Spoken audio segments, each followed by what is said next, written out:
number you have dialed has been changed. Fickle my heart and how rosy my eyes. I struggle to find any truth in your lies.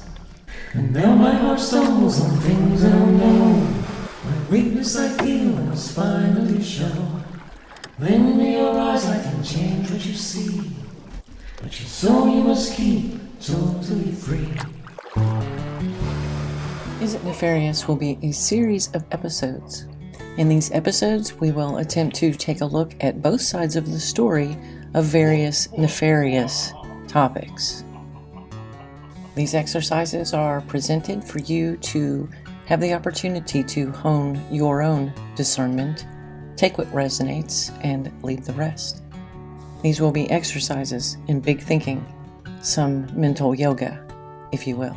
And with that, let's begin. Is it nefarious? In this episode, we will explore shadow work. Is this something that is too terrifying to face? Some evil demon hiding in the closet? Well, let's slide on down to the nefarious boardroom and see what they have to say. All right. Is everyone here now? Is Jim here? Oh, okay. I see you back there. Hey. Alright, can we get started? I have a bowling tournament in about an hour, and it's Demons Against Hell's Angels tonight. I really don't want to miss it. Eve, do you have our agenda? I do. Tonight is, let's see, it is, right here. How to effectively interfere with the healing process, with the precise goal of stunting their spiritual growth. Well, this shouldn't be too tricky. Does anyone have any suggestions? Yes. Todd, go ahead. Well, honestly, I don't see that we have to do much of anything at all. It seems that the spiritual community has kind of taken care of that problem for us by declaring the healing process as shadow work. I think that should keep the bozos plenty afraid and should easily deter any of those that, might not really know what that means and just sort of be terrified like they usually are. Well, that makes it easy enough. Great, I am out of here then. Eve, take that down as a do nothing. Once again, they have taken care of the problem for us.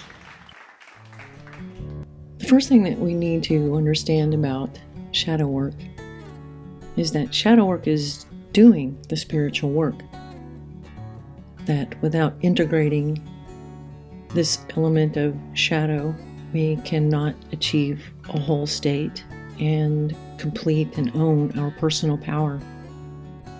It can be a topic that is disturbing for some and puts you off, and you think that there might be things there that you don't want to face, or that it's full of evil or demons.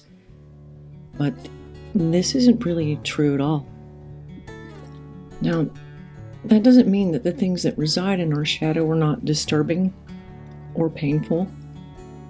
Because they are. That's why they're in the shadow. That's why they were compartmentalized into the shadow side, the side that we choose not to look at. And this goes deep. It's not only about not choosing to look at it, it's about things that we don't even know that are there. They happened to us when we were so young that we don't even really have comprehension of what that means. The basic building blocks of the shadow itself were mostly things that happened before we had the intellect and understanding to be able to even comprehend that they were damaging. These things occurred to us through our cultural programming, the concepts of right or wrong or just or unjust. These were things that were just given to us, and to function as a human being at a very early age, you must just accept these things.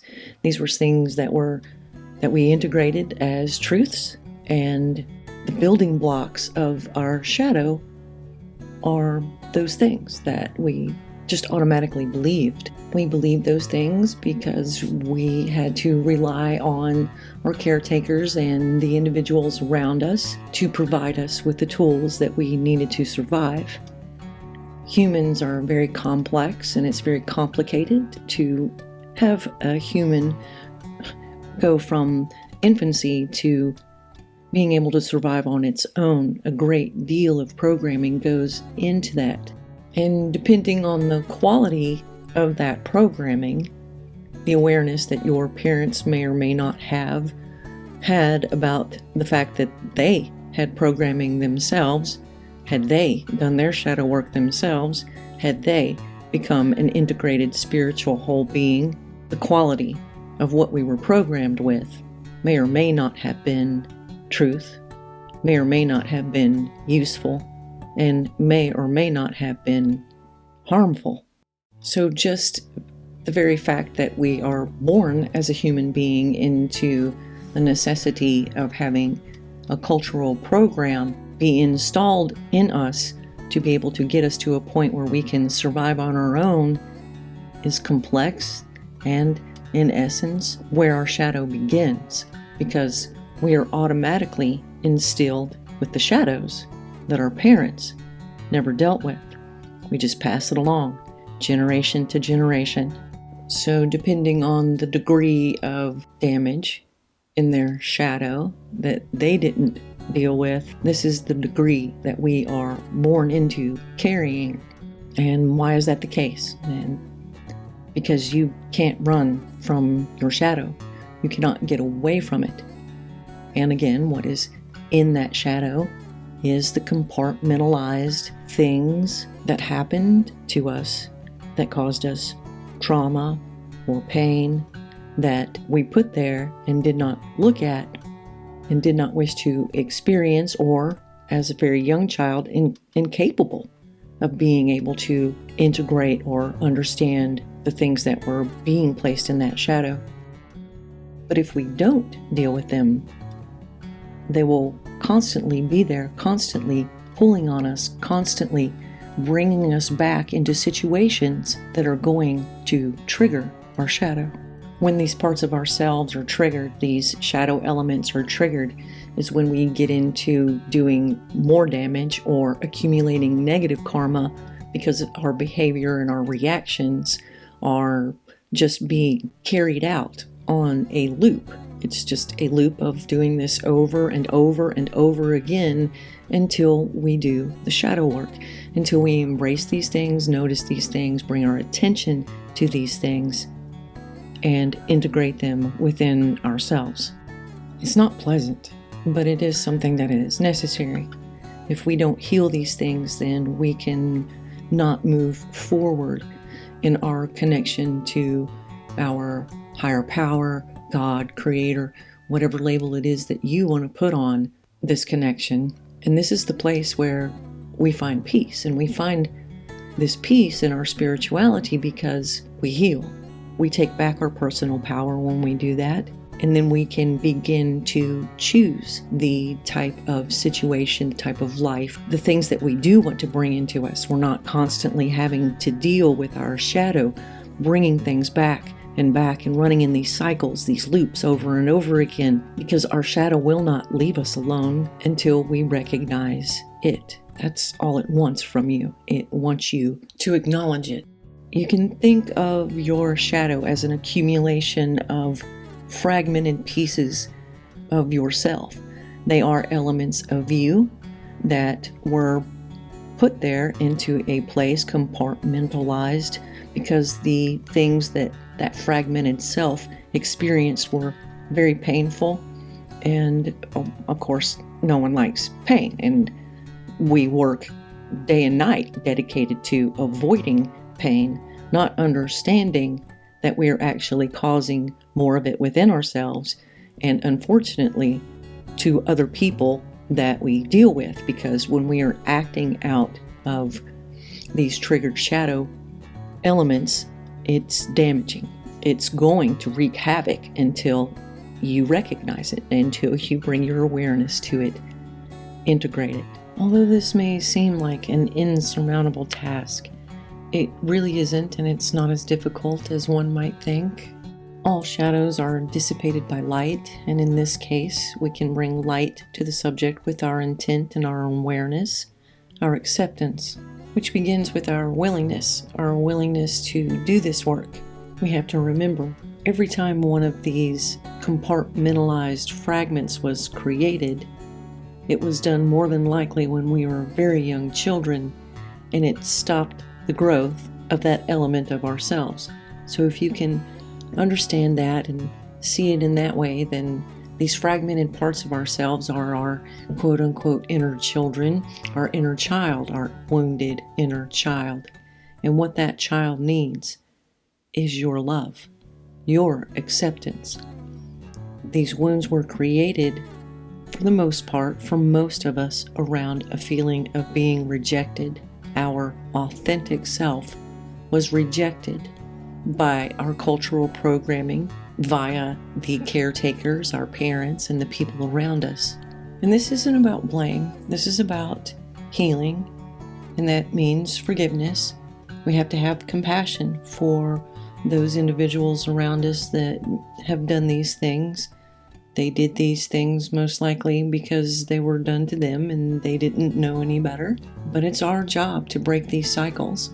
It's our job to forgive them, forgive ourselves for not recognizing these things that we didn't understand and may have done to other people, to make amends for those things, to heal this so that we can be happy, because that is the entire point of our existence, is to be who we are authentically.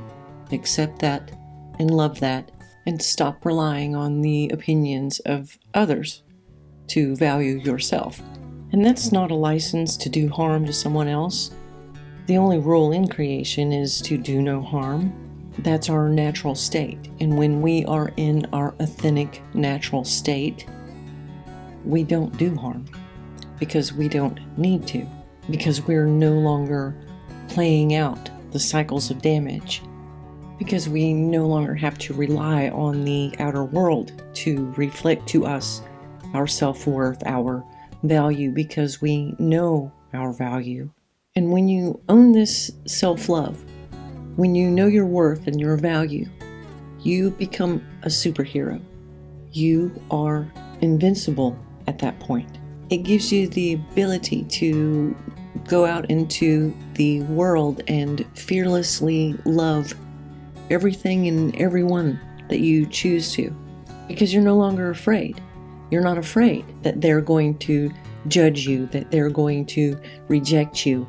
It doesn't matter if they do or if they don't. It might be uncomfortable. It might make you sad if you truly love someone and don't want them to reject you or hurt you. But it is not going to diminish who you are if they do. If someone else intentionally hurts you, it is not a reflection of who you are. It's a reflection of who they are. And most likely, they are suffering from a repetitive cycle and they haven't done the work. But when you have the capacity to have compassion for where they are, not take it personally, and forgive.